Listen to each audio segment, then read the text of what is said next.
Selamat pagi, Shalom. Iya, hari-hari ini kita kembali lagi banyak yang terkenal flu batuk ya.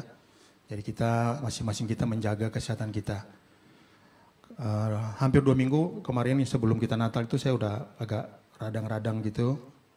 Jadi sudah lewati lah, tinggal sedikit lagi.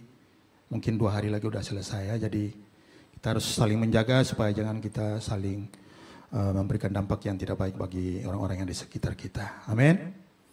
Ya walaupun kita sedikit, tapi tetap kita tidak mengurangi semangat kita untuk tetap datang kepada Tuhan, mendengarkan firman Tuhan. Amin. Hari ini kita mau bicara tentang satu topik, mengapa di Bethlehem. Saudara, sebelum kita membahas topik ini, sampai hari ini ada banyak orang yang masih ragu tentang Yesus, sehingga timbul pertanyaan-pertanyaan, apakah Yesus itu adalah Mesias? Apakah Yesus itu pernah datang 2000 tahun lalu lahir di Bethlehem Efrata? Apakah dia yang pernah mati, bangkit, dan naik ke sorga?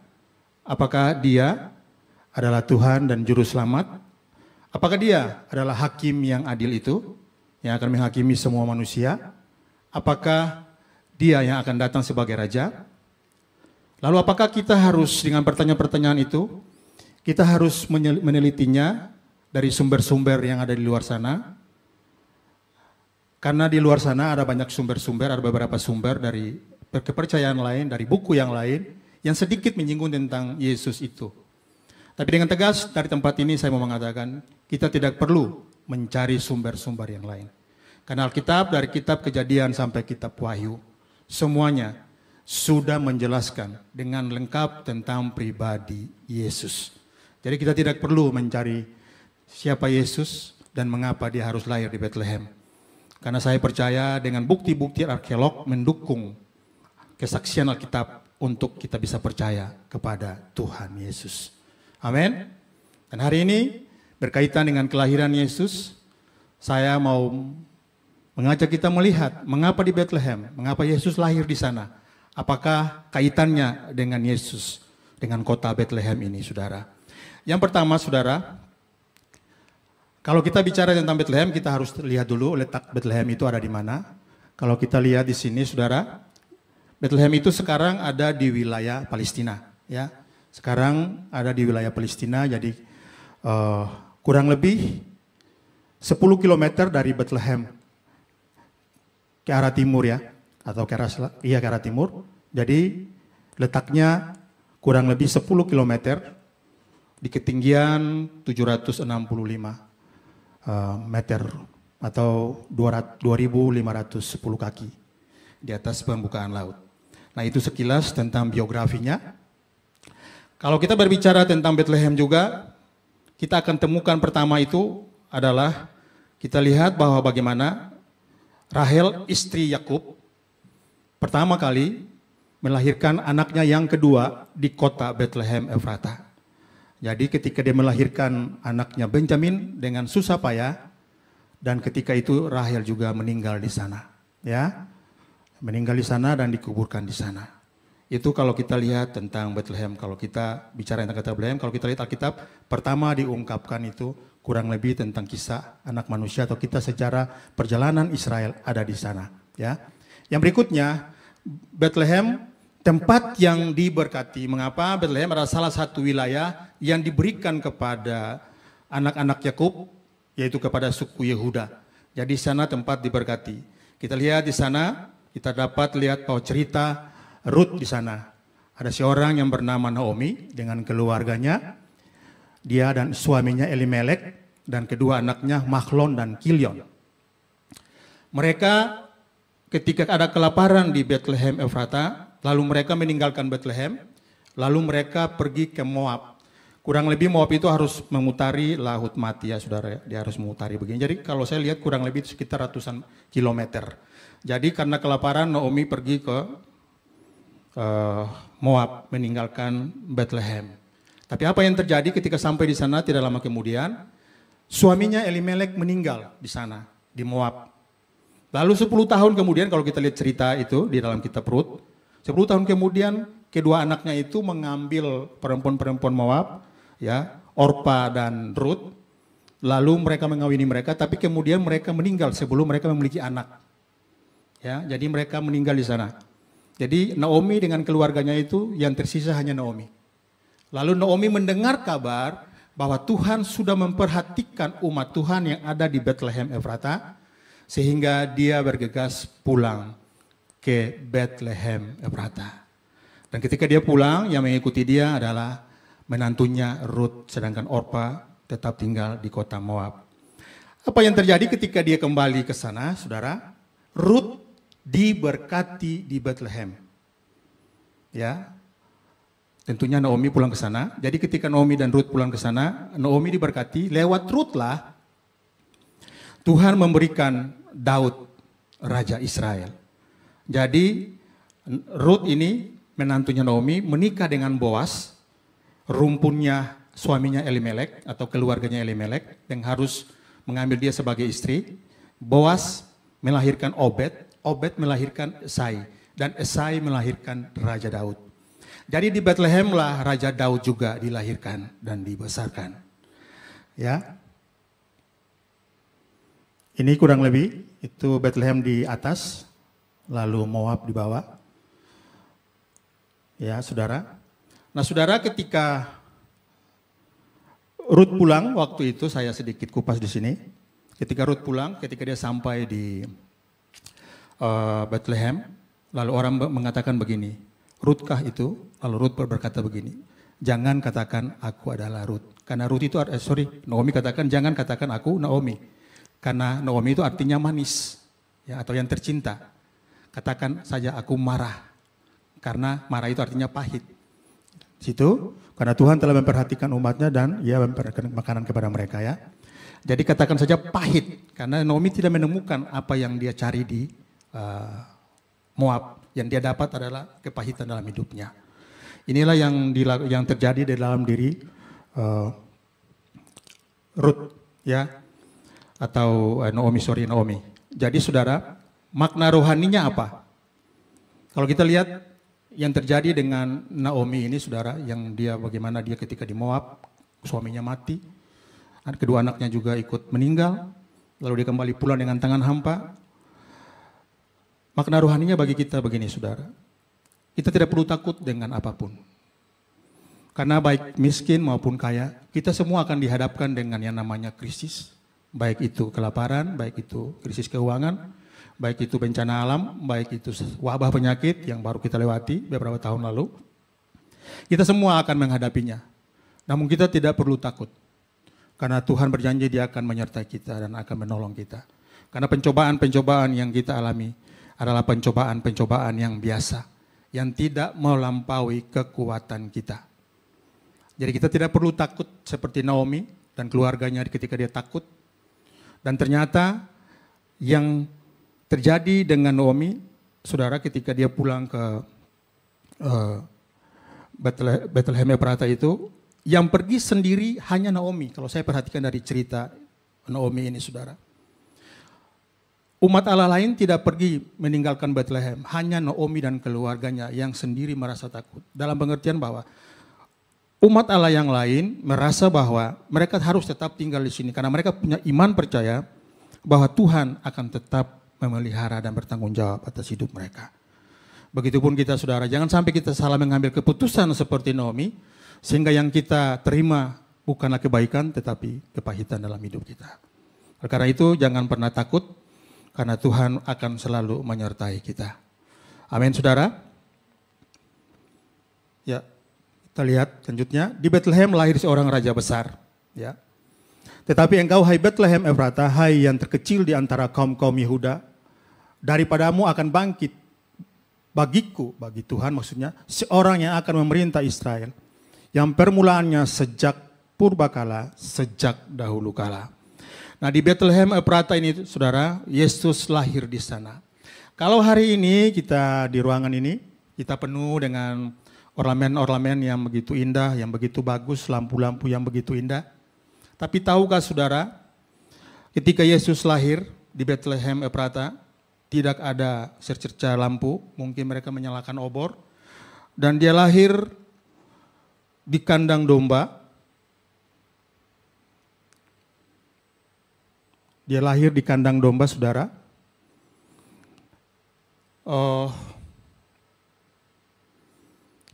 Saya berharap dia tidak lahir di kandang dombanya, saudara. Karena di situ kalau ada kandang domba, itu ada juga yang namanya rumah pengintai atau rumah penjaga yang kita sebut dengan Migdal Eder, ya. Namun saya coba memperhatikan, menggali lebih dalam, apakah benar dia lahir di kandang atau dia lahir di rumah kawanan domba itu, saudara, di rumah penjaga itu. Ternyata saya melihat bahwa ketika mereka membangun rumah kawanan domba itu, saudara, ada di atas bukit ketinggian. Jadi kalau dalam keadaan hamil dan sudah sakit begitu sedemikian rupa, tidak mungkinlah mereka naik ke atas ke rumah itu, saudara. Mungkin agak jauh juga dari kandang domba yang ada di bawah, dia agak di dataran rendah.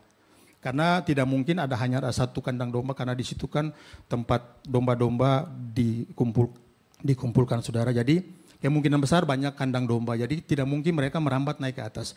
Jadi kita bisa bayangkan bahwa seorang raja besar, seorang Allah harus lahir di kandang domba, saudara. Dan mengapa saya katakan dia adalah raja besar? Karena sebelum dia lahir, ada bintang besar yang menandai bahwa ada seorang raja yang akan lahir di Bethlehem Efrata. Kita baca ayatnya, tetapi engkau hai Bethlehem Efrata yang terkecil di kaum Yehuda, daripadamu akan bangkit bagiku seorang yang akan memerintah Israel, yang permulaan sejak purbakala, sejak dahulu kala. Ya ini, sehingga saudara ketika akan lahir seorang raja besar ini, Herodes tidak terima bahwa ada raja besar, raja tandingan. Sehingga ketika orang Majus itu datang dan mengatakan bahwa seorang raja besar akan lahir, lalu Herodes katakan, kamu akan menemukan dia, kalau kamu sudah menemukan dia, tolong sampaikan kepada saya, dalam pengertian bahwa dalam hati Herodes dia akan membunuh Yesus, saudara. Jadi saudara, Herodes berusaha untuk membunuh raja besar ini, tandingannya pada saat itu, saudara. Dia merasa bahwa mana mungkin ada raja besar lahir dari bangsa Israel, bangsa yang ada dalam penindasannya. Maka demikianlah firman Tuhan, bahwa kedengaranlah di negeri Rama bunyi suara ratap tangis dan sukacita yang amat sangat, yaitu Rahel menangis anak-anaknya, dan engganlah ia dikuburkan karena anak-anaknya sebab ketiadaannya. Saudara bisa perhatikan, pertama Rahel melahirkan Benyamin di Bethlehem, jadi ada kaitannya. Begitu rapinya firman Tuhan, Allah menyusun sebuah cerita, sebuah kisah bagaimana sampai nanti Yesus lahir. Jadi mulai dari leluhurnya Yakub atau Israel sampai kepada Yesus, itu benar-benar semuanya terungkap sampai kepada Yesus. Sehingga saudara, firman Tuhan katakan ada nama Rahel di sini, di mana Rahel pernah melahirkan di situ, pernah Yakub kehilangan Rahel di situ. Dan di sini juga firman Tuhan katakan bahwa Rahel menangisi anak-anaknya. Karena waktu Herodes tidak menemukan Yesus, tidak tahu lagi karena orang Majus itu membelokkan jalannya, mengambil jalan Allah lain. Lalu Herodes tidak mendapat kabar tentang di mana posisi Yesus supaya dia bisa membinasakan Yesus. Sehingga dia memerintahkan untuk membunuh anak-anak di bawah 2 tahun ke bawah, supaya termasuk Yesus kalau ada di situ harus mati juga. Tapi Tuhan melakukan tindakan lain. Yesus belum saatnya mati atau meninggal atau disalib. Karena Yesus harus menyatakan diri dulu sebagai Mesias. Supaya disitulah mereka tidak percaya kepada dia sehingga mereka membunuh dia. Karena ketika orang-orang Yahudi ahli Taurat menuduh bahwa siapa kamu? Yesus katakan, seperti kata kamu, dia yang dijanjikan itu, Mesias yang akan datang itu. Lalu mereka katakan dia telah menghujat Allah. Sehingga mereka mempunyai dalil untuk membunuh Yesus di situ. Jadi waktu Yesus lahir memang belum saatnya Yesus mati, saudara. Ya, ini kurang lebih yang tadi saya katakan. Ini gambaran tentang menara pengawas atau menara kawanan domba ini. Dia ada di atas bukit. Jadi tidak mungkinlah Yusuf dan Maria naik ke atas ya. Nah, saudara, kurang lebih begini gambarannya. Jadi kemungkinan mereka melahirkan di sini, saudara. Saudara bisa bayangkan tempat itu penuh dengan kotoran hewan, penuh dengan jerami-jerami yang bercampur dengan air, mungkin sudah karena kehujanan dan lain sebagainya. Jadi baunya luar biasa. Jadi ini adalah suatu, kalau hari ini kita menyanyi malam kudus sunyi senyap, sepertinya bintang-bintang gemerlap, sepertinya menggambarkan Yesus itu luar biasa dengan kelahirannya. Tapi kalau kita masuk dalam cerita atau 2000 tahun yang lalu, betapa sedihnya, betapa luar biasanya Yesus harus menjadi seorang bayi. Alkitab katakan seketika lebih rendah daripada malaikat. Bahkan saya mau katakan bukan lebih rendah daripada malaikat saja, tapi seketika itu juga dia lebih rendah daripada manusia biasanya. Karena biasanya kalau kita melahirkan juga paling tidak kita melahirkan di rumah, saudara. Tapi hari itu Yesus tidak memiliki tempat. Maria tidak memiliki tempat untuk melahirkan anaknya Yesus. Dia harus melahirkan di kandang domba ini, saudara. Ya. Nah ini, saudara. Jadi tidak di situ ya. Nah, Yesus juga dipersiapkan di sini, saudara, di Bethlehem Efrata, karena Bethlehem juga disebut dengan menara kawanan domba. Kejadian pasal 35 ayat 21. Sesudah itu berangkatlah Israel, lalu ia memasang kemahnya di sebelah Migdal Eder, tempat pemeliharaan domba pilihan untuk disembahkan di Bait Allah. Jadi dari zaman Yakub sampai Yesus itu lahir, Bethlehem ini atau Migdal Eder ini adalah tempat bagaimana domba-domba itu dipersiapkan untuk persembahan di Bait Allah setahun sekali, saudara. Jadi nanti pada hari hanya mereka harus mempersiapkan kambing domba itu, mereka harus membawanya ke Yerusalem, lalu mereka mempersembahkannya di sana, ya, hubungannya dengan Mesias. Yesus juga adalah korban anak domba Allah, saudara, yang dikhususkan bagi Allah untuk penebusan dosa. Jadi Yesus lahir di situ, dipersiapkan di situ untuk penebusan dosa. Yohanes pasal 1 ayat 36. Dan ketika ia melihat Yesus lewat, ia berkata, lihat anak domba Allah, ya, penghapus dosa dunia ini. Yohanes. Lalu ketika Yesus pada hari sebelum dia disalibkan, dia berkata begini, kamu tahu bahwa 2 hari lagi akan dirayakan Paskah, maka anak manusia akan diserahkan untuk disalibkan. Jadi Yesus ketika disalibkan itu bertepatan dengan hari raya Paskah, atau kebiasaan mereka membawa kambing domba itu untuk dipersembahkan untuk merayakan Paskah bersama setahun sekali di Bait Allah. Jadi semua persis apa yang terjadi. Makanya Yesus katakan, aku datang bukan untuk meniadakan hukum Taurat, tapi aku datang untuk menggenapinya.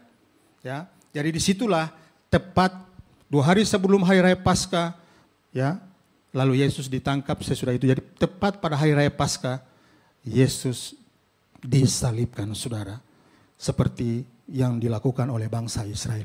Jadi Yesus menggenapi apa yang difirmankan oleh hukum Taurat dan kitab para nabi. Yerusalem juga disebut dengan rumah roti. Mengapa disebut dengan rumah roti? Karena Bethlehem itu terletak di posisinya di tengah antara utara dan selatan, antara barat dan timur. Jadi kalau orang-orang mau melintasi ke arah barat atau ke arah timur atau ke arah selatan sebaliknya, mereka harus melewati Yerusalem dan Bethlehem. Jadi di situ, saudara, tempat persediaan. Jadi ketika mereka sampai di situ, mereka harus mengisi persediaan makanan mereka supaya mereka bisa melanjutkan perjalanan. Ya, jadi mereka harus mempersiapkan semuanya untuk mengisi bekal mereka supaya mereka tidak kehabisan makanan atau roti. Nah, kalau hari ini orang bertanya atau menanyakan kita, apa yang saudara inginkan dalam hidup saudara, yang saudara perjuangkan? Mungkin saudara katakan yang saya butuhkan adalah uang, pencapaian, dan karir misalnya. Ya. Tapi saya mau katakan uang, pencapaian, semuanya itu adalah akhir. Tapi yang kita butuhkan sebagai dasar hidup kita adalah roti, saudara. Tanpa roti, tanpa makanan, kita tidak mungkin mencapai segala sesuatu yang kita harapkan dalam kehidupan kita. Begitupun Yesus, saudara, untuk mencapai kehidupan yang kekal kita butuh Yesus. Maka kata Yesus kepada mereka, "Aku berkata kepadamu, sesungguhnya bukan Musa yang memberikan kamu roti dari sorga, melainkan Bapakku yang memberikan kamu roti yang benar dari sorga. Karena roti yang dari Allah ialah roti yang turun dari sorga dan yang memberi hidup kekal kepada dunia." Maka kata mereka kepadanya, "Tuhan, berikanlah kami roti itu senantiasa." Kata Yesus kepada mereka, "Akulah roti hidup. Barang siapa datang kepadaku, ia tidak akan lapar lagi. Dan barang siapa percaya kepadaku, ia tidak akan haus lagi." Nah saudara, jadi Bethlehemlah rumah roti. Bagaimana Yesus menggambarkan bahwa dia akan mempersembahkan dirinya. Kalau hari-hari ini saudara kita senantiasa memperingati bagaimana kita harus menyatukan diri kita. Kita melakukan perjamuan kudus, kita mengangkat roti dan anggur. Itu melambangkan bahwa kita memerlukan roti hidup di dalam kehidupan kita. Kita membutuhkan Yesus dalam hidup kita. Jadi roti yang dimaksudkan oleh Yesus adalah memiliki Yesus di dalam hidup kita. Bersatu, menyatu dengan penderitaannya, menyatu dengan kematiannya, sehingga kita bisa bangkit dan hidup dalam kehidupan yang kekal. Nah saudara, lewat Bethlehem, Tuhan Yesus mengajari kita tentang merendahkan diri, tentang merendahkan hati, dan pengorbanan. Saudara,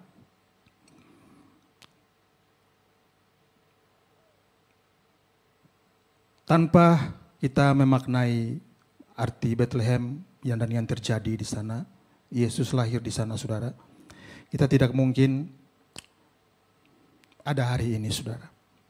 Di Bethlehem Tuhan Yesus menunjukkan kepada kita bagaimana dia mengosongkan dirinya, dia merendahkan dirinya, dia melepaskan segala sesuatu atribut kealahannya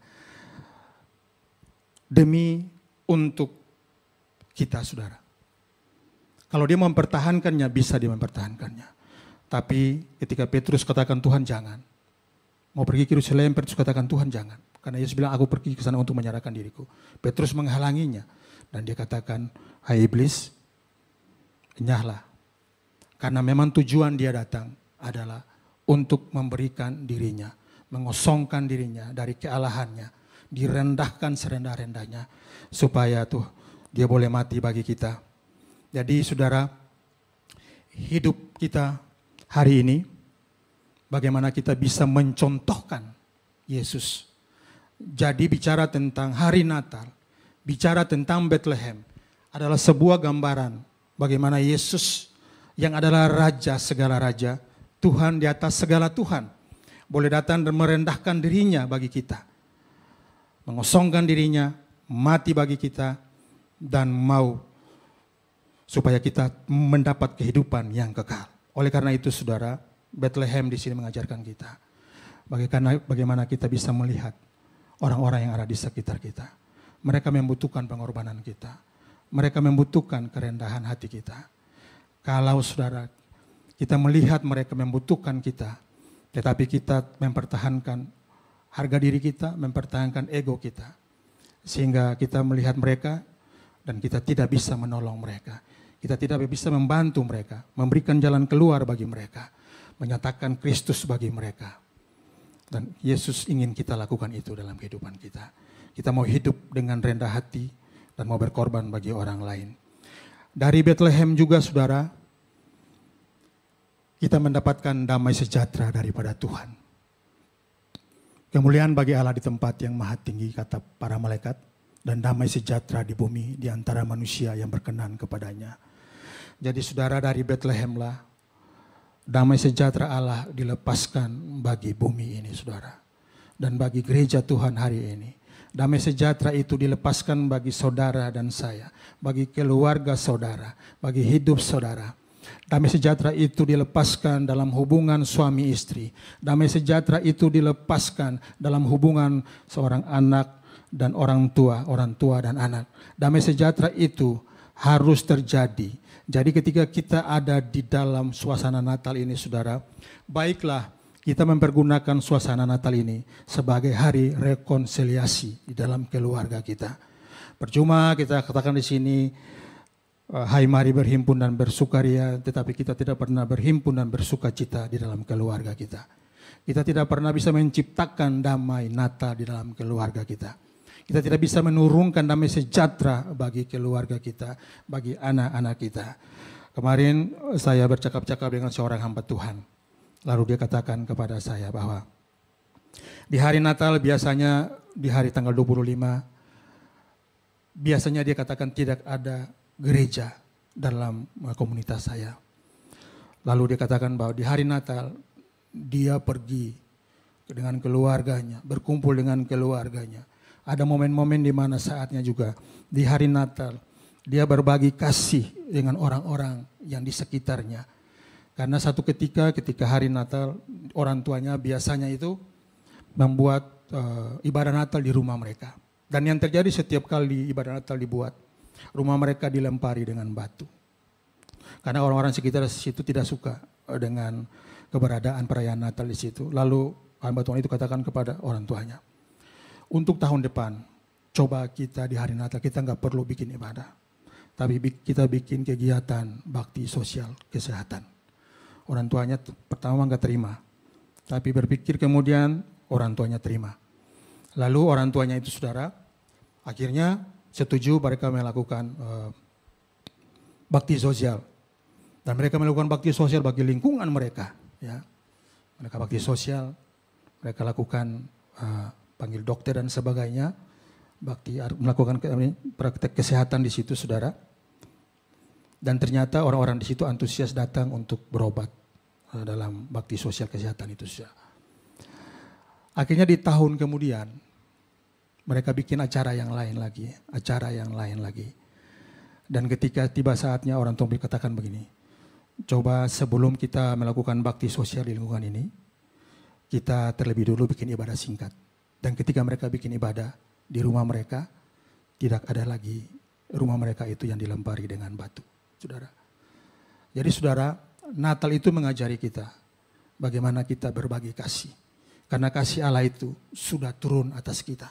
Karena kasih Allah itulah Yesus boleh datang dan lahir di Bethlehem Efrata. Tanpa kasih Allah, dia tidak mungkin datang dan lahir di Bethlehem Efrata.